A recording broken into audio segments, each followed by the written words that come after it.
히람이 또 물두멍과 부삽과 대접들을 만들었더라. 이와 같이 히람이 솔로몬 왕을 위하여 여호와의 전에 모든 일을 마쳤으니 곧 기둥 둘과 그 기둥 꼭대기에 공 같은 머리 둘과 또 기둥 꼭대기에 공 같은 머리를 가리는 그물 둘과 또 그 그물들을 위하여 만든 바 매 그물에 두 줄씩으로 기둥 위에 공 같은 두 머리를 가리게 한 석류 400개와 또 10개의 받침수레와 받침수레의 10개의 물두멍과 한 바다와 그 바다 아래의 소 12마리와 솥과 부삭과 대접들이라.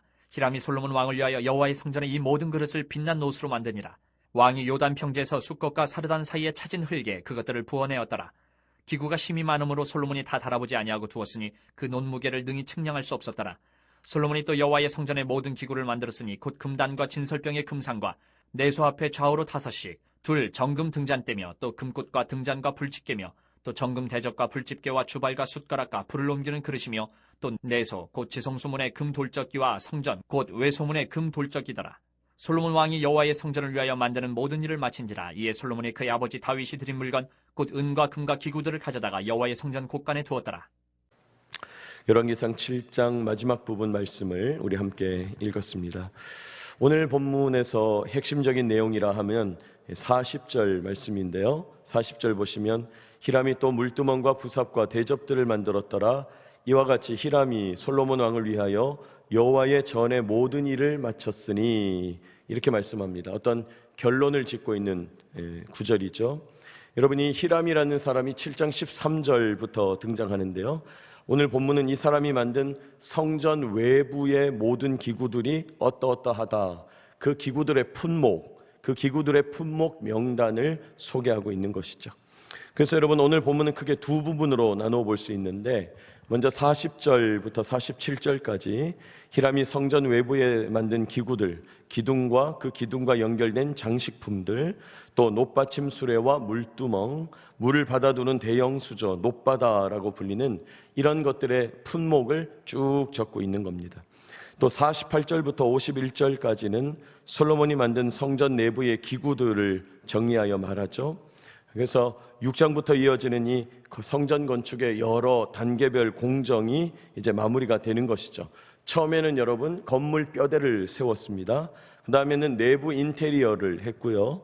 그 다음에 외부 성전 바깥에 배치하는 기구들을 만들어서 배치하고, 또 성물들을 만들어서 금으로 만든 내부의 기구들을 만들어 배치했다. 그렇게 성전 건축이 끝이 난 것입니다. 오늘 본문을 함께 묵상하면서 우리에게 주시는 하나님 은혜를 깨닫고 주시는 교훈 발견하기를 원합니다.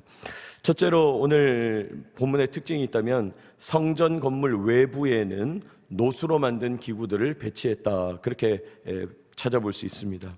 성전 바깥에 건물 외부에 노수로 만든 기구들을 배치했다.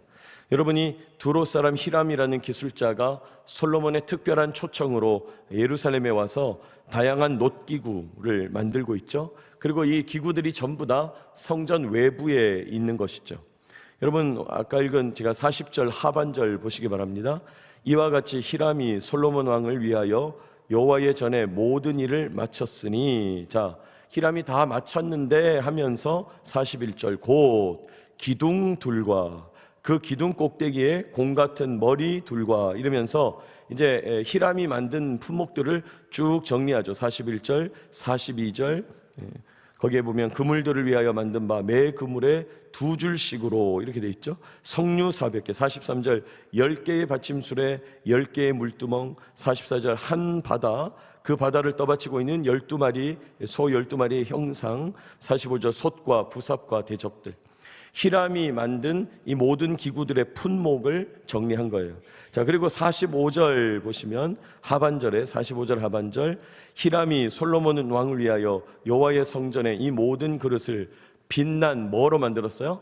노수로 만드니라, 이렇게 얘기했어요. 빛난 노수로. 여러분 히람이 성전의 모든 그릇을 빛난 노수로 만들었다. 여기 그릇이라고 표현했습니다마는 여러분 이 그릇이라는 것이 요즘 우리가 쓰는 말처럼 밥 먹을 때 쓰는 그릇, 그것만 그릇이 아니죠. 여러분 이 그릇이라는 말의 원어는 도구라는 뜻이죠. 그러니까 지금 여기서 그릇을 만들었다는 게 어떤 밥 먹는 그릇을 만든 게 아니라 여러 기구들, 도구들을 만들었다. 한마디로 말해서 히람은 청동 기술자인 거예요. 청동 기술자. 여러분 청동 기술자 히람이 성전 모든 기구를 만들었는데 특별히 빛난 놋으로 만들었다, 이렇게 말하죠.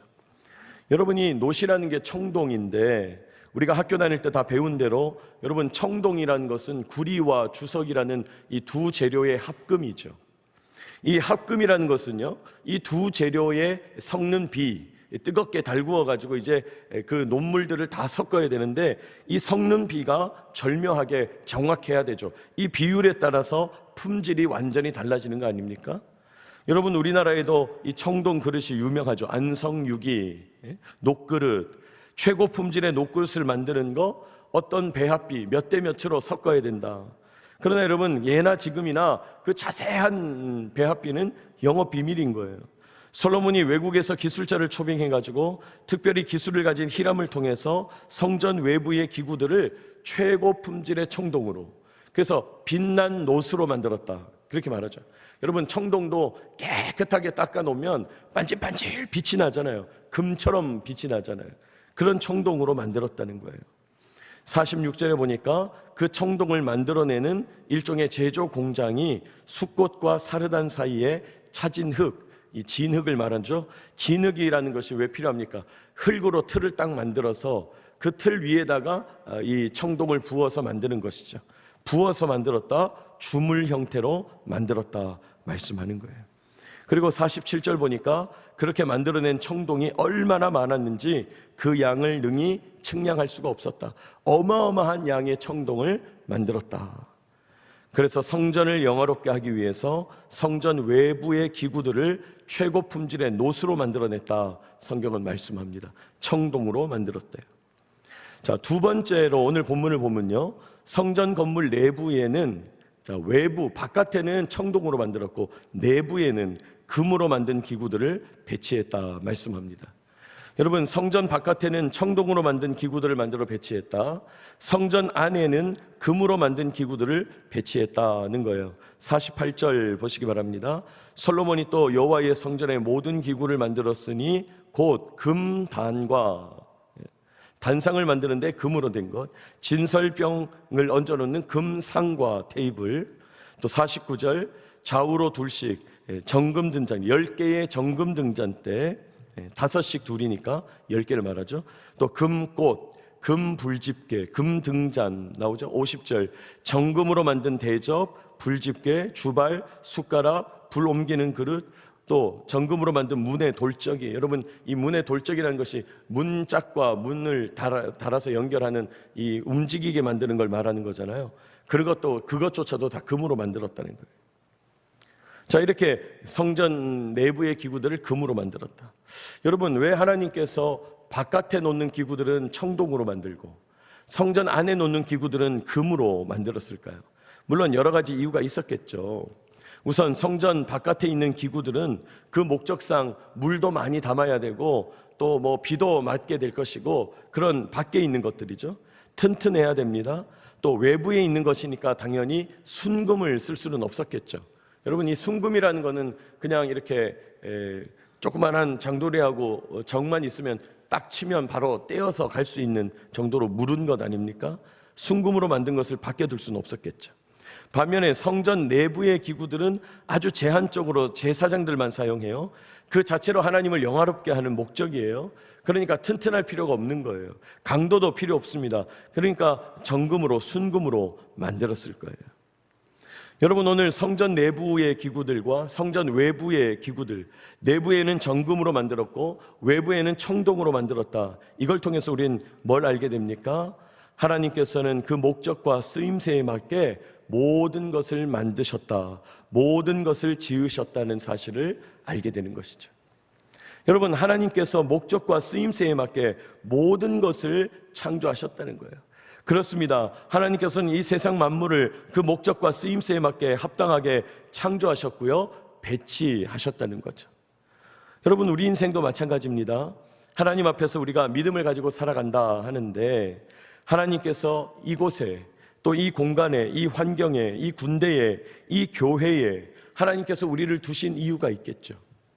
또 하나님께서 다른 때가 아니고 이때에 하나님께서 나를 태어나게 하실 때 저 로마 시대에도 태어날 수도 있고 조선 시대에도 태어날 수도 있고 일제강점기나 6.25 전쟁 시기에 태어날 수도 있는데 이때에 2023년 이때에 우리를 이곳에 두신 이유가 있을 거라는 거예요. 여러분, 우리는요 늘 하나님께 기도하면서 지금 내가 살아가는 이 위치를 확인하고 또 확인해야 합니다. 나는 누구인가? 나는 지금 어디에 있는가? 나는 지금 무엇을 원하는가? 여러분, 이것이 분명해지고 나서야 나를 통해 이루기 원하시는 하나님의 뜻을 이루게 된다는 거예요. 나는 왜 다른 데가 아니라 여기? 나는 왜 다른 시간이 아니라 이때에 이곳에서 존재하는가? 이 교회를 다니게 하는가? 이 부대에서 생활하게 하시는가? 하나님께서 두신 이유, 뜻과 계획을 알아내야 된다는 거예요. 여러분, 부족하지만 제 이야기를 잠깐 하려고 합니다. 제가 공군 군종 목사로 살아가는 것이 너무나 감사하고 정말 감사한데요, 특별히 하나님께서 육군도 아니고 해군도 아니고 공군의 현장에 두셔서, 해군도 귀한 곳이고 육군도 귀한 곳일 텐데 저는 공군이어서 참 감사해요.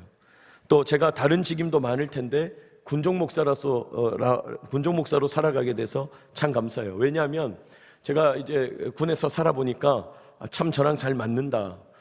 여러분은 안 맞는지 몰라도 하여튼 저는 맞아요. 저런 분이 목사님이니까 이럴지 모르지만 저는 하여튼 너무 군대에서 생활하는 게 좋아요. 그런 사역의 결과로 또 저에게 주어지는 여러 혜택들과 특권들이 있어서 감사해요. 진짜 감사하지 않을 수가 없어요. 자, 그런데 제가 너무 좋다고 생각할 때마다 제 가슴 저 한 구석이 늘 좀 힘들어요. 빚진 자의 마음이 있는 거죠. 왜냐하면 제가 살아가는 신학교 동기 목사님이 한 분이 있는데, 그분이 지금 저 동남아 어느 나라에서 미전도 종족이 거주하는 가장 오지에서 사역하고 있거든요. 사모님과 딸들 모두가 그 오지에 들어가서 복음 전하는 일에 힘쓰고 있어요. 신분 문제 아직도 해결이 안 됐고, 외국인 학교 아직 없어요. 그냥 거기 현지 학교에서 말 안 통하는데 그냥 다니고 있는 거예요. 가족들은 아직도 언어적인 문제, 또 여러 생활적인 문제에 어려움을 겪고 있을 거예요. 특별히 그 나라가 지금 정정이 불안해요. 그러니까 이 외국인 등록을 정부군에 가서 해야 될지 반란군에 가서 해야 될지 늘 어려움이 있다는 거예요. 저는 그 친구 목사님 생각할 때마다 정말 한없이 힘이 들어요. 왜 그분은 그 나라에, 그 어려운 형편과 환경에 두신 거지? 왜 하나님은 나는 이런 좋은 환경과 좋은 형편에 두신 거지? 저도 군에 복음 전하러 오고 선교사로 왔다고 생각하지만은 그냥 선교사란 말을 붙이기가 그냥 너무 미안한 거죠. 저는 말 통하는 곳에서 이렇게 좋은 분들과 이렇게 좋은 환경에서 살고 있는 거죠. 늘 한없이 부끄럽고 죄송해요.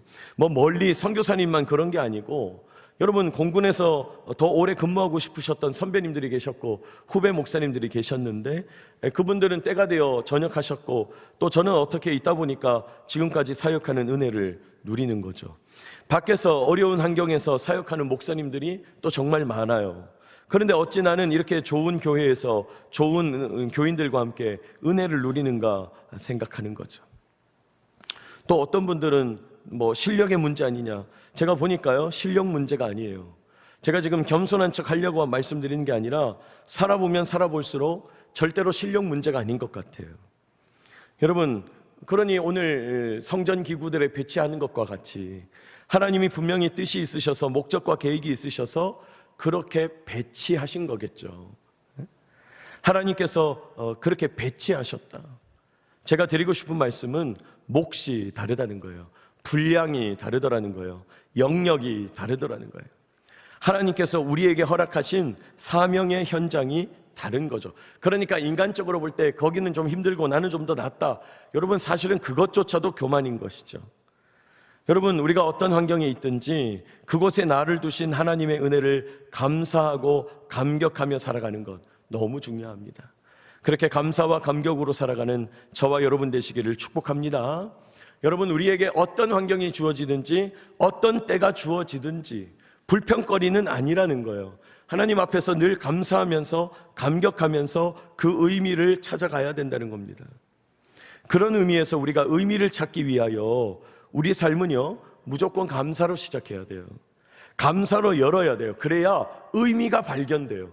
감사하지 않고 힘들다, 어렵다, 고생한다, 답답하다, 하나님 왜 나를 이때 이곳에 두셨습니까? 불평과 원망으로 시작하면 그 의미가 안 보인다는 거예요. 그런 의미에서 하루를 시작하는 이때의 기도 감사여야 합니다. 내 삶을 이어가는 순간순간의 모든 기도 감사여야 돼요. 하루를 마무리하면서 드리는 기도도 감사여야 돼요. 여러분, 아무리 어려운 형편 속에서도 감사로 열어가는 것이에요. 내 삶을 돌이켜 묵상하고 생각할 때 정말 감사한 것밖에 없더라, 정말 감사할 수밖에 없다, 여러분, 이런 고백이 터져 나온다면 여러분이야말로 가장 행복한 사람인 줄 믿으시기 바랍니다. 제가 말씀드리는 거는 진짜 힘들어 죽겠지만 억지로 감사하면서 내가 안 힘들어 죽는 그런 속에서 정신 승리하는 게 아니라 정말 내 삶의 여러 가지 일들을 돌아보면서 참된 감사를 누릴 수만 있다면 가장 성숙한 신앙인이라는 거예요. 참된 감사를 고백할 수만 있다면 가장 행복한 그리스도인이라는 거예요. 그러니 억지로라도 감사해야죠. 그러니 지금부터라도 감사해야 되는 것입니다. 사랑하는 여러분, 오늘 나를 이 공간에, 이 현장에, 이 시간에, 이때에 두신 하나님의 은혜가 있더라는 거예요. 물렁물렁하지만 순금으로 만든 기구가 있고 딱딱하지만 밖에다가 두는 청동으로 만든 기구가 있는 거예요. 사람마다 목적과 쓰임새가 다 다르다는 겁니다. 하나님 앞에서 그것을 깨닫고 가장 행복한 사람, 가장 성숙한 사람으로 살아가는 저와 여러분 되시기를 축복합니다. 하나님께서 청동으로 바깥에다 만들어 두셨다, 금덩어리로 내부에 만들어 두셨다. 기구들을 배치하신 그 하나님께서 나를 오늘 이곳에, 이때에, 여기에 두셨다, 그것을 깨닫고 확인하고 또 하나님 앞에서 그것을 이해하는 저와 여러분 되시기를 축복합니다.